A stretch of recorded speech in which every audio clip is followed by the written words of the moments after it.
News TG, buonasera a tutti voi telespettatori e ben ritrovati in diretta con la nostra informazione. Partiamo con la cronaca, ripercussioni anche in Veneto per quanto riguarda l'inchiesta, l'indagine ombre nere della Digos di Enna, che ha sgominato un gruppo di estrema destra che voleva rifondare il Partito Nazionalsocialista ispirandosi a Hitler. Sentiamo. Nel web si definiva la sergente maggiore di Hitler, una doppia vita, quella di una 48enne impiegata residente nell'Alta Padovana, di giorno al lavoro come segretaria e poi nel tempo libero lo sfogo violento e il fanatismo di estrema destra che prendeva vita grazie alla tastiera del computer. La donna padovana è una delle 19 persone indagate per associazione terroristica e apologia del fascismo, finita nell'operazione Ombre Nere, partita dalle indagini della Digos di Enna e approdata anche in Veneto. La polizia ha sgominato una rete di militanti di estrema destra che stava tentando di creare un partito filonazista. I contatti tra di loro avvenivano attraverso una chat chiamata Milizia e finalizzata all'addestramento di reclute. La 48enne cittadellese, che in passato aveva partecipato anche a manifestazioni di Forza Nuova, avrebbe avuto un ruolo al vertice all'interno del movimento, ovvero reclutava nuovi adepti e diffondeva ideologie xenofobe. In casa sua i poliziotti della Digos di Padova hanno trovato materiale per la propaganda, striscioni con svastiche e altri loghi antisemiti e numerose bandiere naziste. Tra i biglietti sequestrati alla donna anche uno con insulti contro il parlamentare del PD Fiano, promotore di un disegno di legge sull'apologia del fascismo. L'impiegata dalla doppia vita si riteneva insieme agli altri del gruppo appartenente al movimento denominato Partito Nazionalsocialista Italiano dei Lavoratori. Attraverso un social network russo, dove appunto era conosciuto con l'appellativo di sergente maggiore di Hitler, incitava all'odio verso gli ebrei e alla violenza, utilizzava frasi a dir poco sconcertanti. Hitler è immortale, il nazionalsocialismo trionferà, scriveva la 48enne. Con lei in Veneto sono state denunciate altre 3 persone, una donna di Verona e una coppia di Vicenza. Noi sotto il profilo dell'attenzione nei confronti degli estremismi siamo sempre molto attenti, quindi sia nei confronti dell'estremismo di destra sia nei confronti dell'estremismo di sinistra. Nel caso di specie, voglio dire, era un'indagine che coinvolge un'altra procura, che ha coinvolto più città. Anche qui abbiamo avuto dei riscontri con dei sequestri, insomma poniamo a disposizione della magistratura. Secondo l'inchiesta coordinata dalla Procura Antimafia e Antiterrorismo di Caltanissetta, alcuni degli accusati avevano anche fatto riferimento ad una disponibilità di armi ed esplosivi. E adesso torniamo a parlare dell'ondata di piena del Po che si esaurirà in nottata molto alta ma sotto controllo, con l'unica incognita del vento e delle maree in Adriatico. Le immagini. Questo è il ponte sul Po di Cavenier, che è chiuso, come potete vedere, per sicurezza. C'è moltissima acqua, è proprio il punto in cui il Po di Maistra si stacca dal Po di Venezia. Il grande fiume che si allarga nel delta è comunque impressionante per la quantità d'acqua che, passando da Porto Tolle, riversa in Adriatico. Queste mi servono per prendere come riferimento per regolarmi con i fontanazzi. Quindi so se la marea è salita o scesa, in base a quello mi regolo con i sacchi nei fontanazzi. C'è proprio l'asta con i centimetri? Sì, l'asta con i centimetri, così lo faccio 3 volte al giorno, la mattina, a mezzogiorno e alla sera prima di terminare il servizio. Il fiume ha una portata, con la lunga onda di piena in esaurimento venerdì, di circa 6.500 metri cubi al secondo. Ancora nel pomeriggio il Po di Venezia era stabile come altezza, ma i rami secondari crescevano ancora, segno che la piena cercava sfogo ovunque, con il mare che non riceveva perfettamente. Non è tanto l'argine che preoccupa, ma appunto queste tane, quindi fontanazzi, e la seconda variabile che però è il tempo e quindi il vento. Il vento è quello che preoccupa i cittadini, perché tutti dicono vediamo se viene lo scirocco, perché è quel vento che viene dal mare e spinge il mare verso la bocca del Po. E quindi il Po, invece di defluire tranquillo verso il mare, viene in qualche modo bloccato e quindi spinge sugli argini e si alza e mette in sofferenza quella che è la tenuta degli argini. Qui c'è il fiume che scorre con enorme forza. Io sto risalendo letteralmente l'argine del Po in uno dei suoi punti più critici e come vedete l'argine è enorme, è a gradoni che scendono e qui c'è il paese. Ma come vedete qui c'è il tetto delle case e se ci spostiamo velocemente, mi seguite, guardate il tetto delle case e l'acqua. Si capisce molto bene che l'acqua è a un'altezza superiore spesso di quello che è il secondo piano delle case. Io abito vicino dove Carotto è a Sacca di Scardovari che si andava a fondo, che periodo là. E siamo scappati proprio, e visto proprio penetrare l'acqua, qualche Carotto insomma che è proprio dentro all'interno del paese e tutto quanto insomma. Fate in tempo a scappare e venire via insomma in tempo.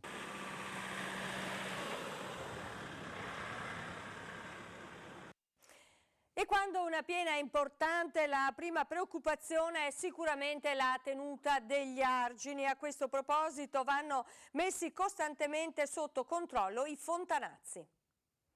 In una giornata nebbiosa, 6.500 metri cubi al secondo del Po di Venezia, uno dei rami principali, come vedete sembrano un mare e questo è quello che insiste sull'argine. Ora mi trovo sull'argine che è gigantesco, ma il problema non è tanto il fiume in questo momento che come vedete non raggiunge l'argine, ma se scendo l'argine dall'altra parte andiamo dove ci sono gli uomini della protezione civile. Il problema in realtà è quello che in un nostro giardino non ci creerebbe molte preoccupazioni, è questo vuol dire che una nutria ha scavato qui sotto, nutrie, tassi, ma soprattutto nutrie e naturalmente questo crea dei tunnel che potrebbero portare da qualche parte. Il grande problema quindi è, e adesso non vi guardo perché devo vedere dove metto i piedi, attraversare qui e arrivare dove esce un fontanazzo. Il fontanazzo è a volte dovuto alle nutrie o comunque a gallerie che in qualche modo si formano sotto l'argine ed escono qua. Come vedete qui c'è l'argine, se vedete la parte con il cerchio più scura è quella dove l'acqua sta uscendo, questa è monitorata, vedete c'è Magistrato delle Acque Venezia, quindi sono i sacchi di sabbia proprio per tenere sotto controllo. Nulla di grave se vengono tenuti sotto controllo, grave invece se ne saltano fuori di nuovi e non ci si accorge che stanno saltando fuori e non si può intervenire. È quello lo scopo della protezione civile quando c'è una grande piena sul Po come questa. Fontanazzo questo è un fontanazzo storico che c'è sempre stato perché qua col discorso gli argini sono stati dopo l'alluvione sempre alzati, ci sono stati sempre dei lavori e ci sono anche dei fontanazzi naturali che non sono dovuti alle nutrie, sono fontanazzi, trafilamenti che si sono creati dovuti alla piena, all'altezza dell'acqua, quindi spinge verso i fossi sono fatti apposta per poter rilevare la presenza di questi fontanazzi.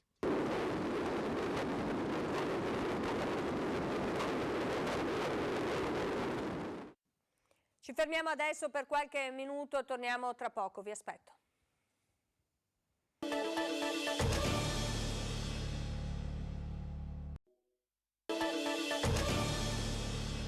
Eccoci nuovamente insieme, Focus TG. Treviso è sotto shock per l'uccisione a Capoverde di un 52enne. Guarda, siamo tutti sconvolti che non può essere raccontato questo giorno. Sono sconvolti e chiusi nel loro dolore i familiari di Marilena Corrò. Dietro a questa porta in Borgo Cavour ci sono i figli, il primogenito di 21 anni e una ragazza di 17, con loro gli zii, una famiglia sconvolta come lo è l'intero quartiere, dove Marilena per 15 anni ha gestito il B&B Maison Maggie, prima di partire alla volta di Capoverde e condurre la piccola pensione rilevata a inizio anni 2000 dal padre Luciano a Salrei, nell'isola di Boa Vista. Quello che sembrava un paradiso terrestre dove rifarsi una vita e mandare avanti seppure da lontano la famiglia è diventato l'inferno. Dall'isola arrivano sequenze di un delitto atroce. La donna, 52 anni, prima è stata massacrata di botte, poi gettata in una cisterna. A ucciderla, forse per motivi economici, un cinquantenne, istruttore di kickboxing che fonti locali dicono essere originario pure lui di Treviso, ma il condizionale in queste ore concitate è d'obbligo. Anche Kasugana sta seguendo l'evoluzione della vicenda. Una una brutta notizia che ha visto coinvolta purtroppo una nostra concittadina. Spero che, insomma, che le autorità facciano chiarezza su quanto è avvenuto, soprattutto per rispetto nei confronti della famiglia. Come amministrazione portiamo la nostra vicinanza e ci mettiamo a disposizione anche per assisterli nel caso in cui ci dovessero subentrare dei problemi da un punto di vista burocratico per il rientro della salma. A mettersi a disposizione dei familiari in queste ore drammatiche anche il parroco di Sant'Agnese. Una signora molto vivace, scriveva poesie, la figlia partecipava al catechismo e quindi l'ho conosciuta così in questi casi, ecco, in queste riunioni dei genitori. Traffico di armi e munizioni, estorsione, arresto a vario titolo eseguiti questa mattina all'alba dai carabinieri di Treviso.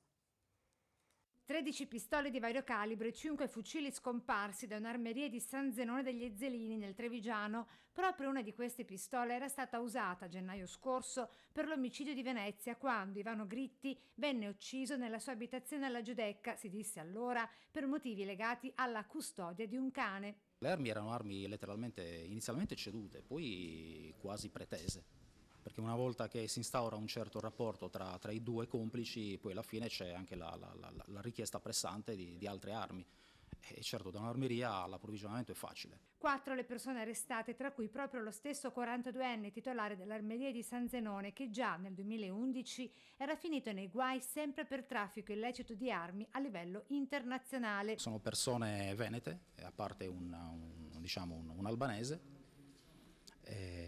Sono persone note alle cronache per reati più o meno analoghi, ma insomma decennali, datati. Nel blitz dei carabinieri di Treviso, con gli arresti a Padova, Vicenza e Treviso, anche 4 indagati, di cui 1 nel veneziano già con precedenti e 3 nel padovano. Tutti legati alla vecchia guardia della Mala del Brenta, dicono gli inquirenti, banda che da tempo taglieggiava per usura un 41enne imprenditore edile della Castellana che, terrorizzato, si era rintanato da tempo a casa di un amico per sfuggire alle minacce di morte dei criminali. Si è proprio letteralmente nascosto, cioè ha lasciato casa, ha lasciato anche il telefono, non si è fatto trovare anche dai parenti, tra l'altro, perché pensava che ogni notizia che lui potesse dare circa i suoi spostamenti, le sue presenze, potesse arrivare così alla conoscenza di chi gli stava facendo l'estorsione, e quindi è stato difficile anche per noi rintracciarlo poi alla fine. Indagini ancora in corso. Persone che fanno paura soprattutto alle persone per bene. È conto alla rovescia per il referendum di domenica prossima sulla creazione dei comuni di Venezia e Mestre. L'assessore Michele Zuin replica i comitati che l'hanno denunciato per diffusione di false notizie e conferma quanto ha affermato in campagna elettorale. È stupito e amareggiato Michele Zuin, alla testa di Forza Italia in Veneto, assessore al bilancio e alle partecipate del Comune di Venezia. Alcuni suoi interventi via mass media e social network nel dibattito sul referendum di separazione Venezia-Mestre sono stati definiti da comitati e associazioni per il sì informazioni false che inquinano la campagna elettorale, tanto da diventare oggetto di un esposto querela presentato in procura. Quello che viene contestato sostanzialmente è il fatto che lei non si sia espresso come privato cittadino, che naturalmente ha tutto il diritto di farlo, ma in qualità di assessore. Assolutamente no, tutti i miei comunicati, e se guardate gli articoli dei giornali, sono firmati dal vice coordinatore regionale di Forza Italia, ora coordinatore regionale di Forza Italia. Zuin rifarebbe tutto, conferma ed entra nel merito delle questioni che hanno provocato la dura reazione del fronte del sì. Io dico che il casino di Canoghera chiude, la loro replica è: ma otterremo sicuramente una proroga. Cioè il mio è un dato di fatto, il loro una speranza.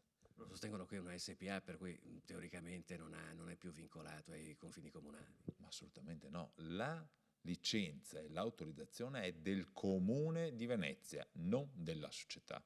La società svolge servizio tramite convenzione per conto del Comune di Venezia.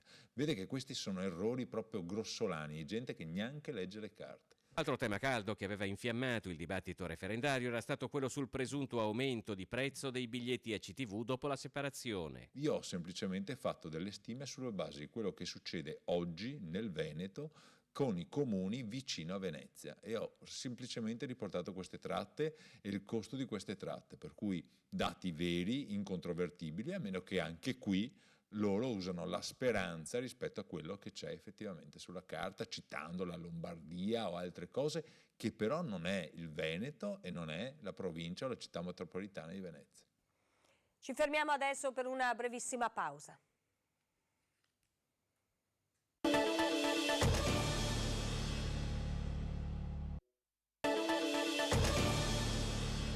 Con le prossime immagini andiamo a Pellestrina per raccontarvi l'operato di chi sta donando tempo ai cittadini colpiti dall'ondata del maltempo.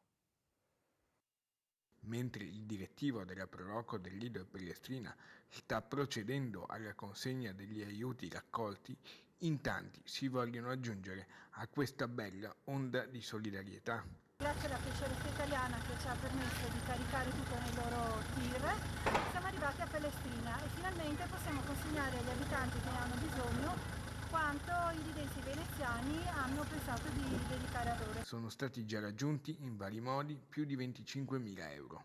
La Proloco ha raccolto in poche ore oltre 9.000 euro in contanti, altri 10.000 sono arrivati dai gondolieri del traghetto del Carbon. È stata fatta anche una raccolta di fondi che già abbiamo deciso come impiegare, cioè per l'acquisto di elettrodomestici che ci sono stati indicati come necessità, prevalentemente lavatrici prima di tutto, ma anche freezer e congelatori. Il Padova Calcio ha raccolto per Pellestrina 5.000 euro e anche il comitato La Terra Trema, il Cuore No, una onlus di Feltre, grazie al rapporto speciale instaurato con la trevigiana De Longhi, l'azienda ha voluto regalare ben 130 deumidificatori di un valore commerciale di circa 450 euro l'uno, 3 frigoriferi ed altrettante lavatrici. Ci spostiamo adesso nel bellunese, sciopero e sit-in a sorpresa dei lavoratori di ACC. Questa battaglia la vinceremo perché siamo noi con voi a voler trovare una soluzione a questo. Avevano annunciato azioni clamorose, così è stato. La mobilitazione dei lavoratori in ACC è continuata con uno sciopero, un sit-in a sorpresa alla rotatoria di Busche. Abbiamo i giorni contati, la proprietà ha deciso la chiusura entro il mese di febbraio, la mobilitazione dei lavoratori e lavoratrici continua per far sì che sia trovata una soluzione. I sindacati chiedono un intervento urgente del governo affinché nomini un nuovo commissario per il salvataggio di ACC.